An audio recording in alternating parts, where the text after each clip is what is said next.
Hello crystals, welcome back to my channel.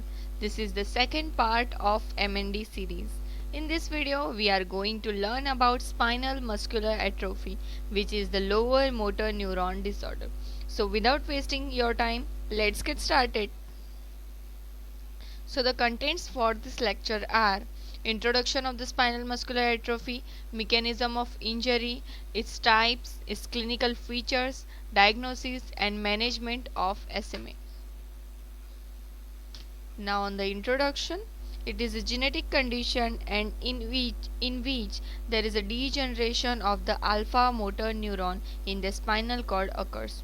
Okay, we are well know about alpha motor neuron, which is the lower motor neuron, but let's get quick review about it. So there are alpha motor neuron and the gamma motor neuron are present in the spinal cord. Alpha motor neuron innervates on the extraphyseal fibers of the muscle, where it maintains our voluntary muscle action of contraction and relaxation of muscle. And the gamma motor neuron, which innervates on the intraphyseal fibers of the muscle, where it maintains the muscle tone.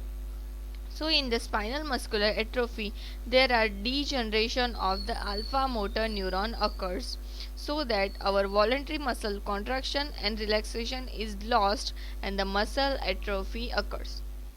The disease is characterized as an autosomal recessive condition with the prevalence of approximate 1 in 6 to 10,000 births affected by SMA with a carrier frequency of 1 in 35 to 70 people.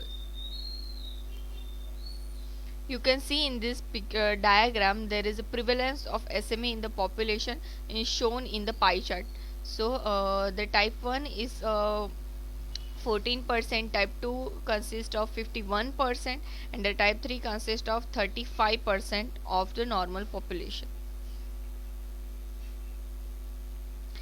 Okay, in this diagram you can see the spinal cord, and in the gray matter there are alpha motor neuron and the gamma motor neuron are present, which are responsible for maintaining our muscle tone and the muscle length.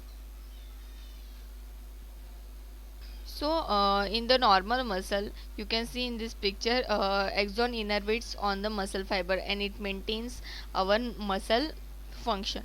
But in the SMA, there are connection is lost between axon and our muscle. So there is a muscle atrophy occurs or wasting occurs in the spinal muscular atrophy. Now mechanism of injury. Before we start to learn about mechanism of action, first of all we have to know some basics. So there are two genes present in our body, which are SMN type 1 and SMN type 2 gene. It is mainly found in spinal cord. So the SMN means survival motor neuron. So the SMN genes are encodes for making the SMN protein. SMN1 mainly encodes functional protein and the SMN2 encodes for non-functional protein or the protein which easily broken down. So in this disease, there are deletion of the SMN1 gene occurs. Due to this process, functional protein decreases and non-functional protein increases. So the degeneration of the motor neuron occurs. I hope you get it. This is the autosomal recessive condition. That means the both parents of the affected individual are only carriers of the affected gene. Therefore, they are not going to present with any symptoms of the disease, and this is what makes SMA difficult to foresee and apply preventable measures. You can see in this picture there is a carrier father and mother, which are responsible to cause to disease in the daughter and the son and in the son. Now on the types. So the classification of the SMA type depends on the age of onset and the highest level of motor function achieved. SMA type 1, it affects the babies less than 6 months of old and it is most severe type of the disease. Now the SMA type 2, which develops in babies between 7 and 18 months of old, this type is less severe than the type 1 and most children survive into adulthood and can live long and fulfilling their lives. SMA type 3, It appears after 18 months of age and is the least severe type affecting the children. In the SMA 3, which further divided into two categories, which are SMA type 3A and 3B. According to the time when the first symptom of the condition appears, it is described in type 3A and type 3B.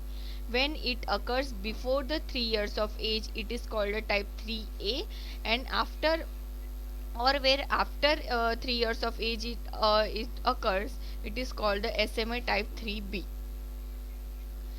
SMA type 4. This type of SMA patients are diagnosed in adulthood and they present with the only mild symptoms. So we can say that severity of the disease decreases with the types, because the type 1 is more severe than the type 2, 3 and 4, and the type 4 is least severe than the others.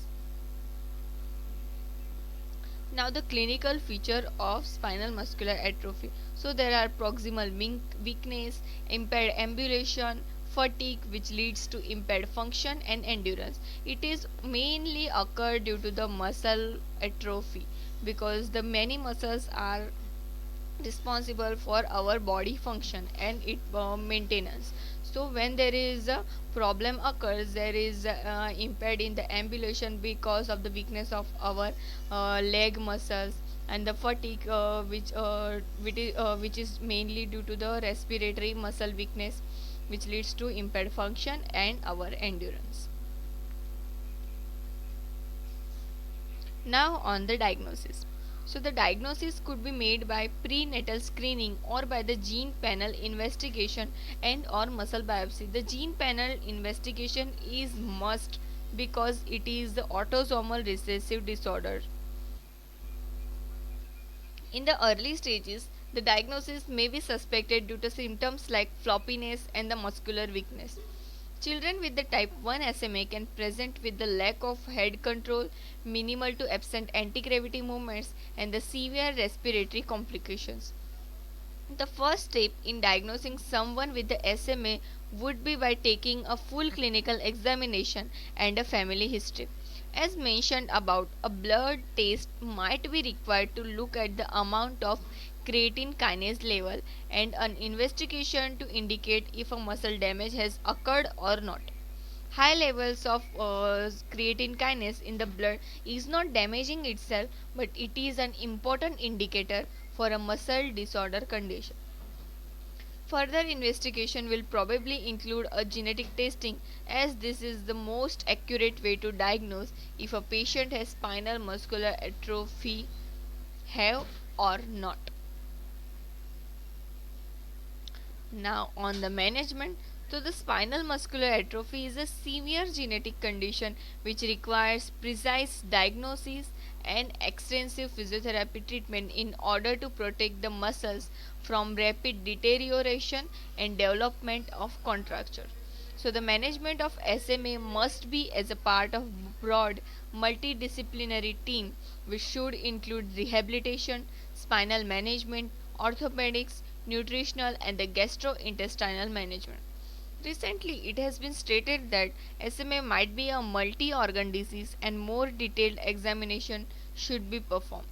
Further recommendations have been made on pulmonary management and acute care issues in the severe form of spinal muscular atrophy. Physiotherapy management of the SMA. So, the assessment of the patient with the neuromuscular disease and particularly with the SMA is of a great importance. Looking at the baseline function, joint range of motion, and power will assist the physiotherapist to follow on the progression of the condition and the treatment plan. So, the physiotherapy prescribes orthotics, splinting, tapping, management of contractures by the stretching exercise and other exercise and activity to maintain our muscle function. Respiratory care, it is most important because many of the children and adults with the spinal muscular atrophy will be dependent on pulmonary management due to loss of muscle function of the chest, When a patient with the SMA has a respiratory failure, they need to be transferred on non-invasive positive pressure ventilation, which is called the NIV. In order this is to be the implemented in the best possible way, a respiratory physiotherapist should be involved in assessment and the management of pulmonary complications. So what can we do to clear our airway? So the airway clearance technique, which is the chest physiotherapy, is the best administered with the combination of cough assist, and this should be the primary airway clearance therapy for all SMA patients with the respiratory illness. Suctioning is a critical part of the treatment and should be used in all patients with the excessive secretions or in those with the ineffective cough. The high frequency chest wall oscillation or WHIST is another option for managing secretions. I will show you the picture of all this so you can easily understand which techniques are this. Non-invasive positive pressure ventilation should be used for respiratory failure or to prevent chest wall distortion. Continuous positive airway pressure CPAP should be used only when NIV is not tolerated or in the treatment of chronic respiratory failure. This is the high frequency chest wall oscillation machine. So it is help in to assist the cough clearance from the chest. It is mainly occurs due to the failure of our respiratory muscle or the weakness of our respiratory muscles. This is the vest you can wear, and this is the points where there is a oscillation occurs, and it helps in the airway clearance. This is the front view and this is the back.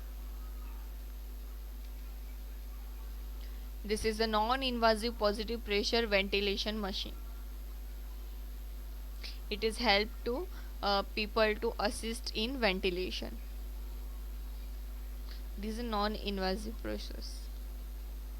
This is a CPAP mask. This is the way where the steady stream of air is continuously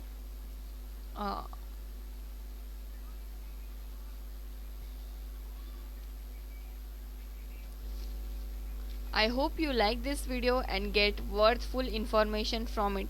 If you want more videos like this, then please like, share and subscribe my channel. Thank you.